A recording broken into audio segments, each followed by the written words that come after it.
Hello everyone, welcome back to Gods and Myths or Northern Europe, Part 15. Today we are reading the Thunder God, starting with Thor in the Myths. In the myths as presented to us by Snorri, Thor is undoubtedly one of the gods who stands out most clearly. The champion of the Aesir and defender of Asgard appears as a massive red-bearded figure, armed with his hammer, his iron gloves, and his girdle of strength.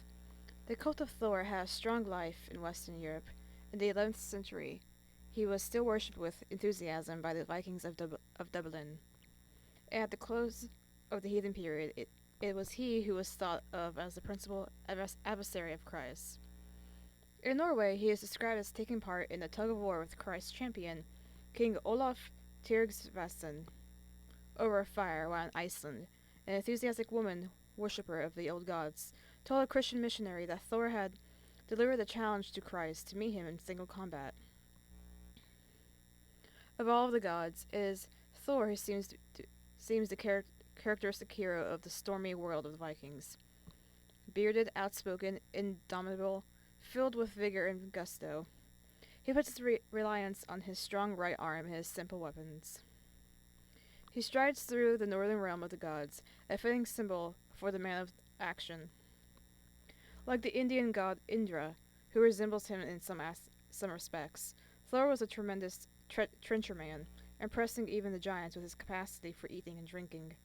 When he visited the Hall of Thrym, disguised as the fair Freya, he devoured an ox, 8 salmon, and 3 cups of mead, and he ate 2 of the 3 oxen provided for a repast by the giant Hymir, when he went on his famous fishing expedition.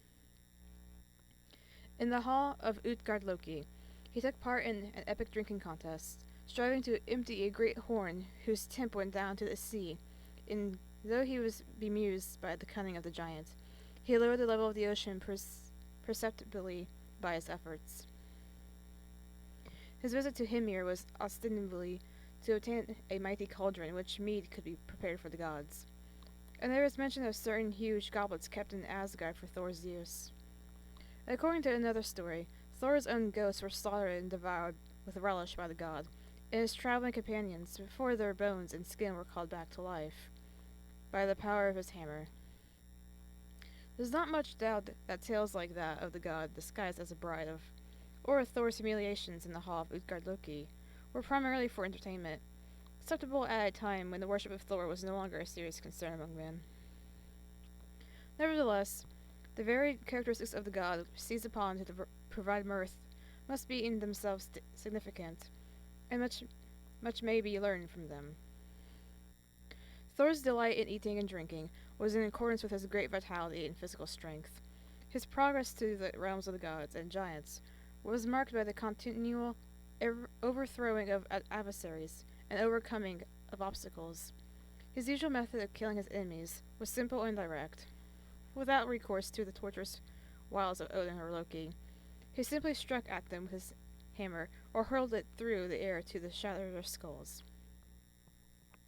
In this way he slew Hrungnir in a duel, disposed of Thrym and his relatives, and struck at the Midgard serpent. The shattering of rocks and stones is mentioned frequently in the legends of Thor. Once he killed his enemy Geirrod by hurling a red-hot bolt through the pillar, while another time he used a drinking vessel as a missile to pass through a pillar and shatter itself against Hymir's head. He slew giantesses with boulders, or broke their backs by forcing a weight down upon them. The argument for trust in Thor given in one of the Olaf Tryggvason sagas is that Thor had done many great works, and had split rocks and shattered cliffs, while Odin gave men victory. In such stories we are seeing Thor and the Thunder God at work, felling trees and destroying men with his deadly bolts. Thor's realm is very different from that of Odin.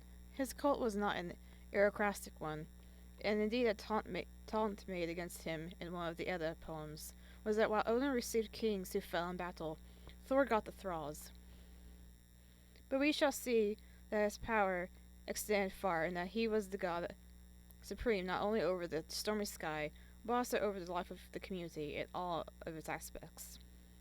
If part of the mantle of the old sky god Zeus fell upon Odin, A great power that undoubtedly covered the broad shoulders of Thor.